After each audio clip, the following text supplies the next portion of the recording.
So I Right. don't even see it as cards. I just would like to see the president say the card game's over. We're putting the cards aside. We're going to talk like grown-ups, but that's asking a lot of Trump. The US and Russia should not be at war with each other. Recently, Jeffrey Sachs revealed that Donald Trump believes that war with Russia is a game of cards, proverbially speaking here, and why he's not willing to do what it takes to end U.S. involvement or secure a peace with Russia, what kind of ramifications this has for our foreign policy, and will Trump's supporters accept this? So let's get his take on this. Please like the video and subscribe to the channel. Who has the most to lose and who has the most to gain? Well, the big gain would be if they actually agreed on something to end the war in Ukraine, which is perfectly possible. But it would take some measure of coherence from Donald Trump that he's never shown. Trump would need to say Ukraine will be neutral, NATO will not enlarge to Ukraine, and we will agree with Russia on a basic territorial and security arrangement so that Ukraine survives as an independent sovereign state, albeit a neutral state, and the war ends. This is possible. This is what we would like to see. The neocons all over the place in Washington, from Lindsey Graham and Richard Blumenthal in the Senate to Trump's own team, so-called General Kellogg and others, say, no, you can't say that. You can't say that Ukraine will be neutral. You must persevere in the long-standing deep state or military-industrial complex aim to surround Russia. So at best, a ceasefire. If that is Trump's position, then there won't be a ceasefire. Russia will continue to fight. Ukraine will continue to lose. And so it's possible that at this meeting, nothing really happens about Ukraine. And they talk about the Arctic, or they talk about some mining projects together, or they talk about other things. They declare a success, which is what Trump loves to do. And the war goes on. Yeah, I think that's the most likely scenario to come out of this meeting, which is happening as I'm recording this video between Trump and Putin in Alaska. But what I really like that Sachs hit on there was that the core issues at the heart of this thing actually aren't being addressed by Trump. It's not Ukraine's status in NATO he's talking about, being willing to say categorically that Ukraine won't be part of NATO. He's not talking about the status of the Donbass, Luhansk, Donetsk, Kherson and Zaporizhia and Crimea.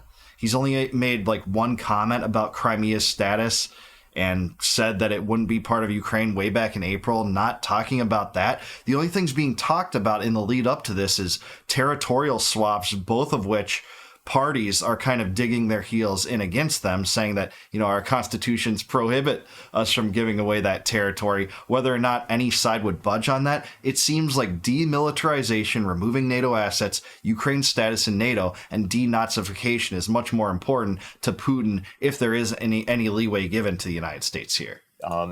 But if the war is to end, it would have to end with the United States finally admitting the truth. It's the truth that to this day, the U.S. government refuses to admit, and that the mass media in the United States refuse to recognize, which is that when the U.S. had the upper hand over Russia starting in the 1990s, its intention was to break Russia, to surround it, to break Russia in pieces. And the Ukraine project was part of that. It went bad.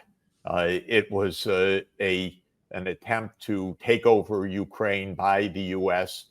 that Russia said no, just like we would say no if Russia or China were meddling in the Western Hemisphere. Well, Russia said no in their own neighborhood. No, U.S., you're not going to have your military bases and your missile systems and your CIA and everything swarming all over Ukraine.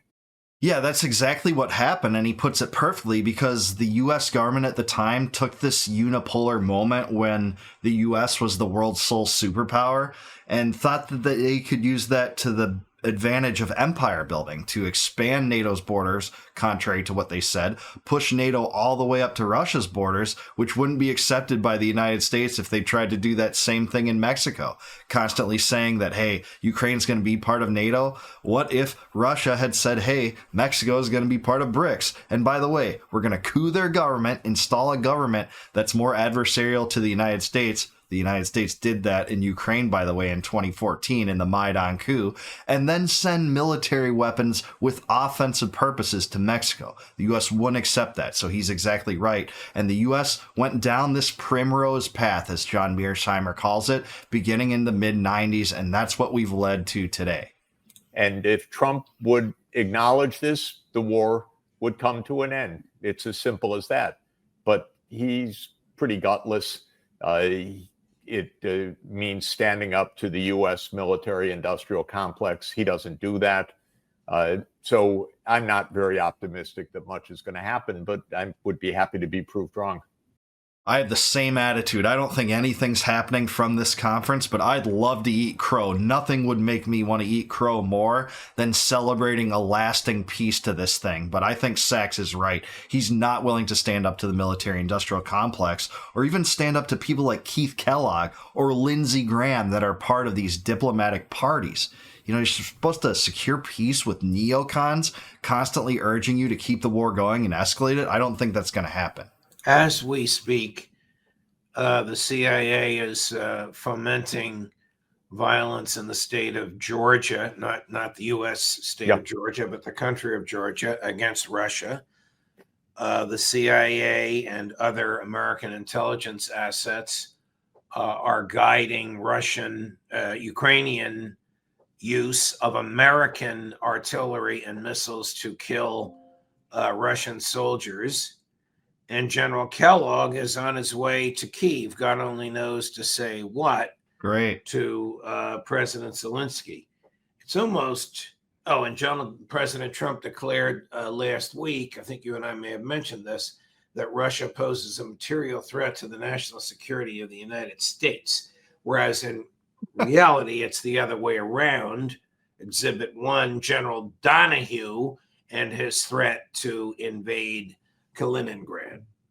Exactly right. If there's antagonism toward one party, it's mostly from the U.S. toward Russia, and it has been from the start, since the 90s, since they bombed Serbia, since they withdrew from the INF, since they slapped sanctions on Russia, since they tried to do a regime change operation in Syria that only culminated in 2024, but they tried that beginning in Obama's turn. You know, by funding Ukraine, by coupping the representative government that was democratically elected over Yanukovych, it's been one antagonistic step after another by the criminal U.S. government. I hate to say that's my government, but that's what successive administrations have done. Surely President Putin knows all of this, but he's still willing to sit down and talk with Donald Trump. I wonder if President Trump even knows the nature and extent of the American intelligence assets trying to wear away at Russia and trying to continue, this is right up Lindsey Graham's alley, to drive President Putin from office. And I could add one more, which is that last week, the presidents of Armenia and Azerbaijan came to the White House. Trump had this great celebration of a new so-called Trump highway or Trump corridor to cut through Armenia from Azerbaijan to Turkey. This is another CIA meddling that has been in the works for a long time. The idea is to cut between Russia in the north and Iran in the south. The reason to mention it is that it's going to be another cause of war soon enough. The Iranians have already said they're never going to let that happen. It's a direct security interference on their borders. The point is Trump is not in control, maybe not in control of anything much other than maybe his Truth Social account. he thinks he's in control of the whole world. He's not in control of much. Maybe he's in control of the DC police force right now, which he took over this morning. But when it comes to the rest of the world, we have a military-industrial complex, which is a war machine. Yeah, there's no other way to put it than that. It is a war machine, and you see the meddling in Azerbaijan right now. This is setting the stage for maybe another conflict or a proxy war, and Iran doesn't like it, and Russia won't like it because Iran doesn't like it, and they're both BRICS countries, so you're already setting up for more U.S. empire building schemes here. And Trump is supposed to get briefings from the CIA and from his intelligence apparatus, all the time, from Tulsi Gabbard overseeing it all. But who knows what they're saying, and who knows how siloed the intelligence is, what trickles up to Trump. All we know and what we can discern is the policy on the ground and how it manifests, and it's more money to Ukraine, more money to Israel, more money to the Pentagon budget, like 15% higher than the highest budget under Biden, and the war machine marches on. And Trump has not demonstrated any capacity to bring it under control. What cards does Trump have to play in Alaska with President Putin? It's not really cards. It's why are we spending hundreds of billions of dollars and sending so far perhaps 1 million or even more Ukrainians to their deaths for a game? This is a game. Brzezinski spelled out the game in 1997. Everyone should go read what are the rules of this game. In Foreign Affairs magazine, Zbigniew Brzezinski wrote in an article called a Geostrategy for Eurasia that it's the U.S. aim to weaken Russia, and that Russia should perhaps fall into 3 pieces, into a European Russia, a Siberian Russia, and a Far East Russia that would be in a loose confederation with each other. The same year, Brzezinski wrote a book called The Grand Chessboard, where he said Russia without Ukraine is a third-rate power, so we should expand NATO to Ukraine. And he analyzes in the book, wrongly, but he analyzes in the book, what would Russia do if the U.S. expands NATO eastward? And his conclusion is Russia can't do anything. It's going to have to accept all of this. So this has been a game all along. Yeah, and I think he's actually right about this. I've been guilty of kind of likening this situation to a game, whether it's a card game or a chess game. I've described Ukraine as kind of a pawn on the chessboard of U.S. empire building schemes for sure. But in a way, I see what he's getting at here, because it's actually like looking at this as if it was a game is only compounding the miseries of the people and the catastrophic losses of life, the conscription, which is a form of slavery to the state, the debt this causes, the inflation that's caused by the central bank reacting to this and financing it by printing more money, which it imposes an invisible tax on all of our wealth. That's why we see groceries and fuel have higher prices every time we go to the supermarket. So yeah, I can see where he's coming from here. Very dangerous, very costly, very stupid game that creates crisis, that makes America less secure, that brings us closer to nuclear war. And why? For no reason. You think America will be less secure if Ukraine is neutral rather than a NATO country, for God's sake? By the way, would Ukraine be more safe if it continues to fight to be part of NATO, which is impossible, rather than declaring that it will be a neutral country and therefore not a threat to Russia? This is what this is about. So I don't even think it's cards or concessions. I think it's a matter of common sense. The U.S. and Russia should not be at war with each other. And for that to happen, the U.S. should stop putting its nose into Russia's wherever, in its Russia's immediate borders, whether it's the South Caucasus or Georgia, or specifically on the Black Sea, or Ukraine. It should stop provoking. And if Russia were all around Mexico and Cuba and so forth, as it once tried in 1962 and nearly blew up the world in trying, we wouldn't like it one bit. Right. So I don't even see it as cards. I just would like to see the president say, the card game's over. We're putting the cards aside. We're going to talk like grown-ups. But that's asking a lot of Trump.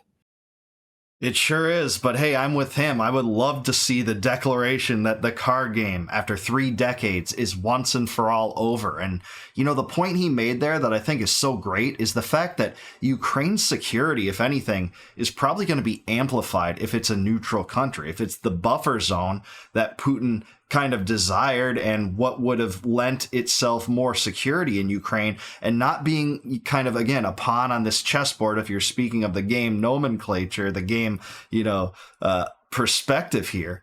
But if you become a buffer zone, you're not going to be treated as partisan, as if you're a de facto NATO power, which what Ukraine essentially is. They're taking more money than any other NATO country right now from the United States and the European bloc to fight this perilous war versus Russia, in which probably over 1 million people have died on the Ukrainian side. I've seen estimates up to, 1.5 million. Who knows for sure?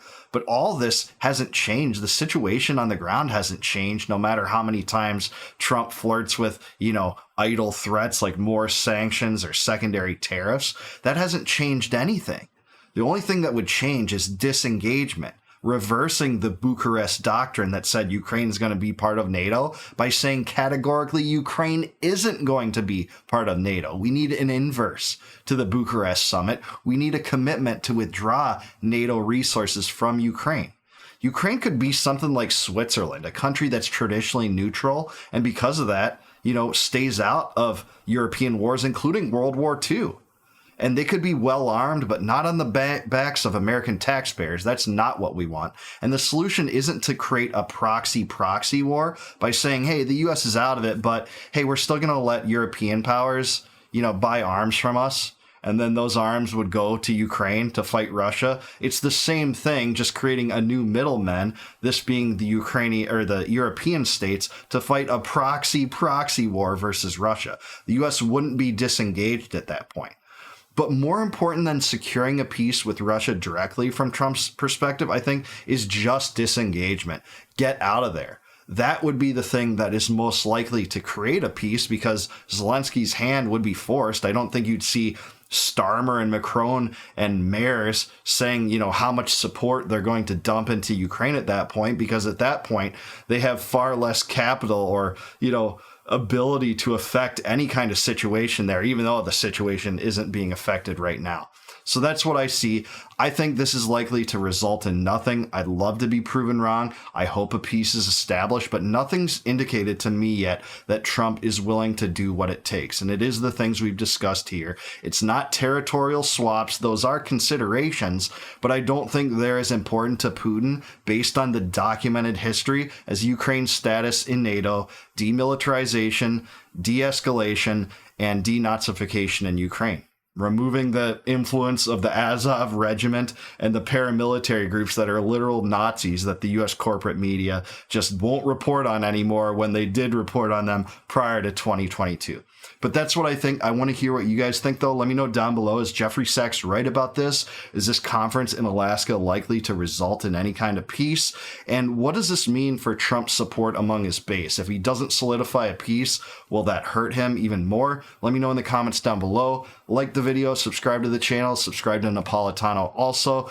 Love his show, and please consider becoming a YouTube member. If you click the join button below, you can support the channel, and as a gift to you, in return for that, I'll give you access to all my videos, the ones that are members only, before they go live to the general public on YouTube. And until I see you guys next time, no more war, no more debt, no more inflation, and no more empire.